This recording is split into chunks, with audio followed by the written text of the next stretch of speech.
For the final chapter in this section, there is a topic we have not really covered, and that is using harmony as the central point to an ostinato. To show this, we have a relatively simple progression, the 2-5-1 progression. This is a very common progression in jazz and in classical music. We start this progression on a D minor chord.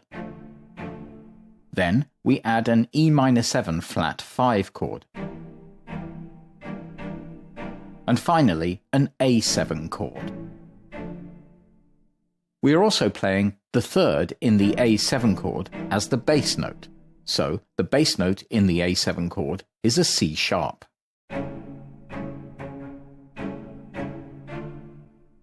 We can see the chords written above the notes here.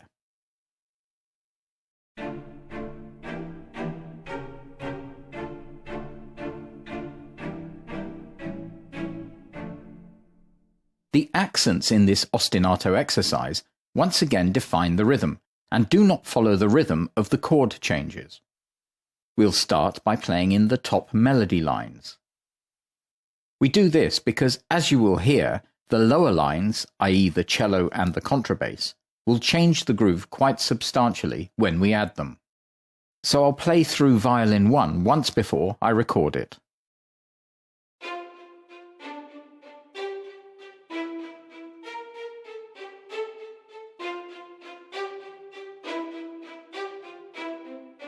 Okay, so now we can record it.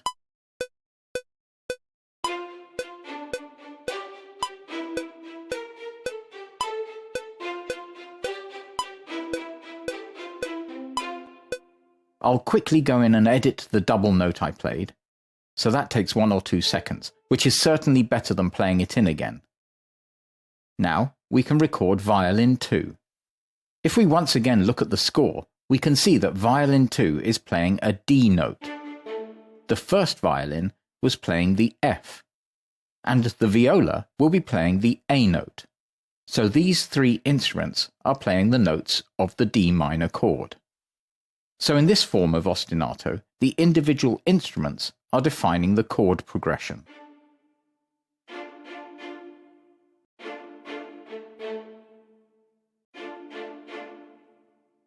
So now let's play violin 2 into the sequencer.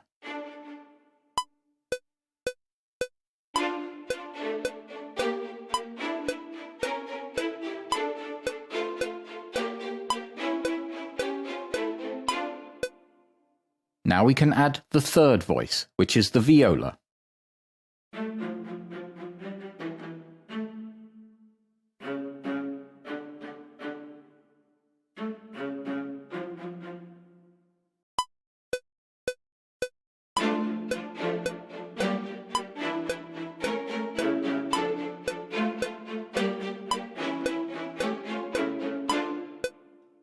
It's hard to say if this is an ostinato in the classic sense of the word.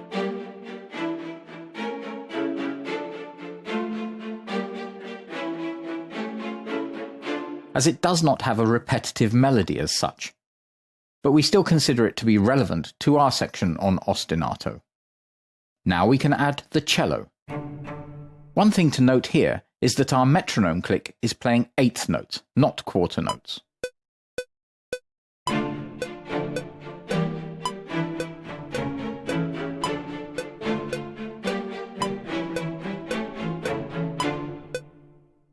And now I'll play the contrabass line.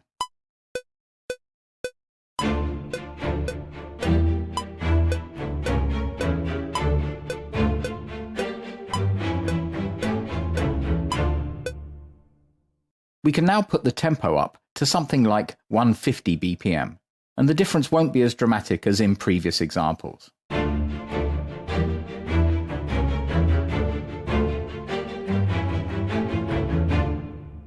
This example certainly fits into our definition of ostinato, and is a great example of harmonic playing within an ostinato passage.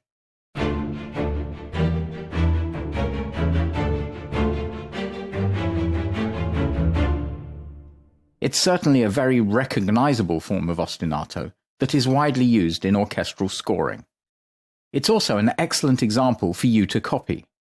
In doing so, you will probably discover ideas yourself in how to use something like this within your own music. There are countless variations on this ostinato, not just rhythmically, but also harmonically. Fitting this kind of ostinato to your own chord progression can certainly enhance the dynamics within a passage. So that wraps up our section on ostinato.